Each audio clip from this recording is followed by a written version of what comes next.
तो आज हम देखेंगे मेमोरी एलोकेशन इन जावा।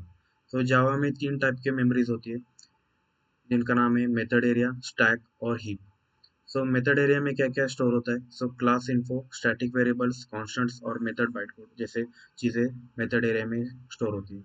जब ये कब होती है? जब भी जेवीएम लोड होता है, तो ये सब सारी चीज़ें मेथड एरिया में स्टोर हो जाती है। जैसे कि static string app name equal to my app है, तो ये मेथड एरिया में स्टोर होगा। अब दूसरा आता है स्टैक। जब भी कोई मेथड कॉल होता है, तो स्टैक में उसका एक मेथड फ्रेम बन जाता है। जैसे कि एक मेन मेथड कॉल हुआ है और उसका मेन मेथड का फ्रेम स्टैक में क्रिएट हुआ है। अब इस फ्रेम में क्या रहता है? प्रिमिटिव डेटा टाइप्स और रेफरेंसेस ऑफ ऑब्जेक्ट्स इस स्टैक में क्रिएट होते हैं। अब ये कब तक रहता है? जब तक ये मेथड एंड नहीं होता, तब तक ये स्टैक में इसका मेमोरी एलोकेटेड रहता है। अब आता है तीसरा मेमोरी, हीप मेमोरी। इसमें क्या होता है? क्लास के ऑब्जेक्ट्स क्रिएट होते हैं।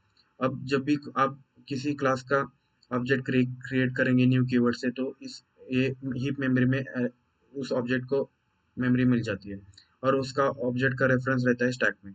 अभी इस पर्सन का ऑब्जेक्ट इस इस स्टैक में इस मेन मेथड के फ्रेम में क्रिएटेड है और इसको एलोकेटेड है और ये पॉइंट आउट करा इस ऑब्जेक्ट को।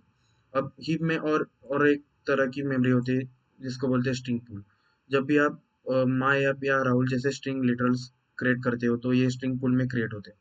जब भी आप सेम स्ट्रिंग लिटरल्स क्रिएट करोगे, तो ये से दोबारा ऑब्जेक्ट नहीं बनाएंगे, क्योंकि ये सेम स्ट्रिंग पूल में सेम स्ट्रिंग पूल को ये रेफरेंस करेगा। ऐसे ही जावा कंसेप्ट के लिए फॉलो कीजिए लर्न विद आकाश को।